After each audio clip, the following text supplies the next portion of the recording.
What is my favourite match in CPW?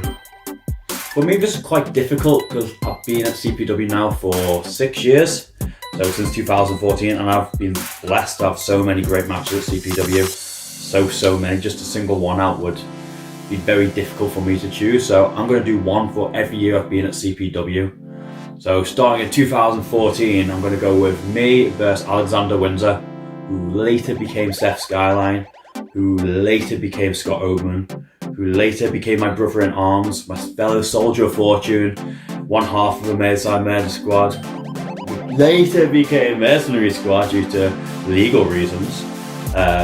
Me versus Alexander Windsor. That year, I really got to know him as a person. I've known him 2011, that's when he started. So I've known him as a trainee since 2011.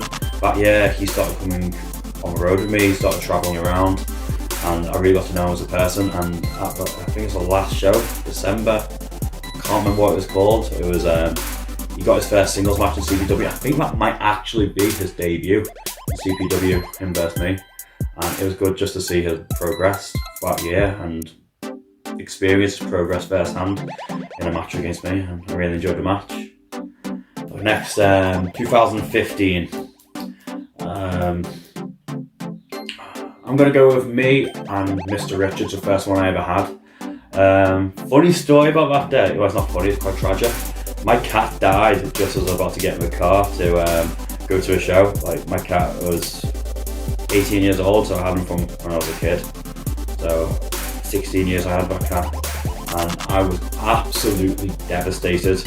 I had my mum going, "Dan, you can't go to a show." I had like all my friends saying, "Dan, you can't go to a show." But I literally found him dead just as I was about to set off, so I couldn't cancel. I'm never going to cancel a wrestling show. Well, I do it at my utmost to actually show up to a wrestling show. So I was in no fit state to wrestle. I was driving down, literally tears streaming down my face. I was in no place to wrestle. But you got to put your game face on, you got to try, you can't just like phone it in. So I got there and I put everything I had in that match. Me and him just tore the house down. We brawled all around the venue. We went outside.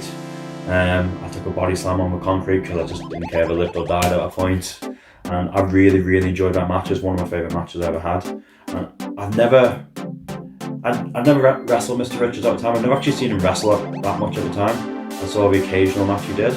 And going into it, I was like, okay, I don't know much about his training. I don't think he's had much training. And I was absolutely blown away with how good Phil actually is at wrestling. Like, he has no right to be as good as he has. Like, he's had probably the least amount of training in the whole CPW roster, and yet his selling, his everything is just like blown away. Like, I've wrestled people who for like 12 years now, wrestled people with lots and lots of experience, and Phil is better than them, and it's unexplained why he's better than them. He just is. It's his time and his selling. He gets wrestling, it's amazing. Not a lot of people do. 2016 would be me and Mr. Anderson or Mr. Kennedy. As a kid, I absolutely hated Mr. Kennedy. I remember every Friday night watching SmackDown. Friday night? There's Friday Night SmackDown back then. Yeah, it would be. So Friday Night SmackDown, and he would come on and I would turn over because I couldn't stand him. I mean, he's doing his job well there. He's a bad guy, you're not meant to like him. So instantly he came on, turned over, I was like, nah, I can't watch him. He is the most annoying prick on the planet. And then I got to wrestle him, and he's actually my sister's favourite wrestler. And she travelled from the middle of nowhere in Wales to come watch that match. She has seen me wrestle before. She hasn't seen me wrestle since 2009, I think it was. So that was 7 years ago. I hadn't seen her since then, I don't think. It's been a while since I've seen her, and she showed up to watch the match, and it was really good to actually wrestle someone who had been in WWE. That was my first big name I ever wrestled. And I remember him saying, "Right, I want you to hit me with this chair. I want you to hit me as hard as you can." And I'm like, "Don't worry, I fucking hate you. I'm going to kill you with this chair." Absolutely levered him with that chair shot. It's good. Yeah. He's a good guy. He's a really lovely guy as well. Absolutely lovely. Really professional, and no one had a bad word to say about him. He had time for everyone. He's a good guy. So moving on, 2017. I'm going to bring a match with me and Mr. Richards again. This was the one that, was it 2017 we did this? Yeah, it would be 2017. It would be the one where we had the last man standing match where I got an email before saying, Dan, don't do anything silly. And I think we did a lot of silly things because we got carried away. We always get carried away when we wrestle each other. We rolled on tables, we rolled around the venue, we broke a lot of stuff. Sure, he'll have to pay a big venue bill after that match. There was this one point where I had a concrete brick and I had to hit him on the head with it, and I thought I'd killed him. I honestly thought he was dead. I was like, got the first confirmed kill, that was great, but no, he is dead. I'm now going to jail. But now he's fine. Well, he wasn't, but he did get hurt. But got a 9 count off it. Match ended with us going through a stage. It was a good match, I really enjoyed that one.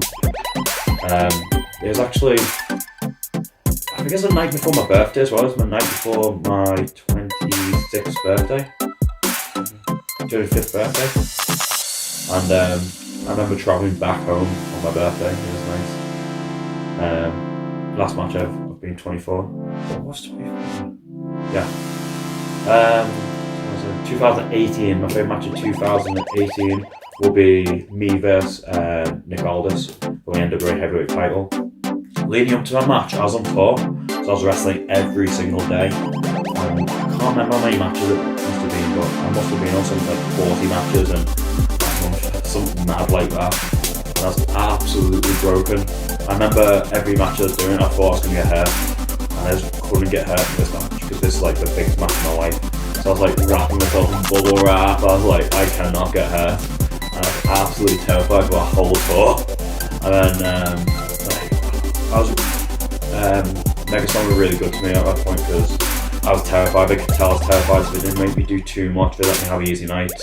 They let me choose my opponents. But then it's at a top level, so you're not wrestling like easy opponents. You're wrestling like top names in the UK every night. And I was absolutely like, I cannot get hurt for this. This is the biggest match of my life. I've got to get there. So I got there in the end. I didn't get hurt. It was great. Showed up at the venue, and everyone keeps coming up to me going, "Oh, you're nervous, you're nervous." And it was just another day in the office to me. That was my mindset going in. I know it was a big match, but I've got to approach every match the same. It's another day in the office. I've done this a million times, and it was a really good experience. I never thought I'd wrestle for the NWA Heavyweight title. I've watched that belt my whole life, and I was like, I felt like completely wrestling that night. I could retire. I've done something I thought I never got to do. My career ended that night. It was great. Nick was a great professional, absolutely lovely guy. Really good.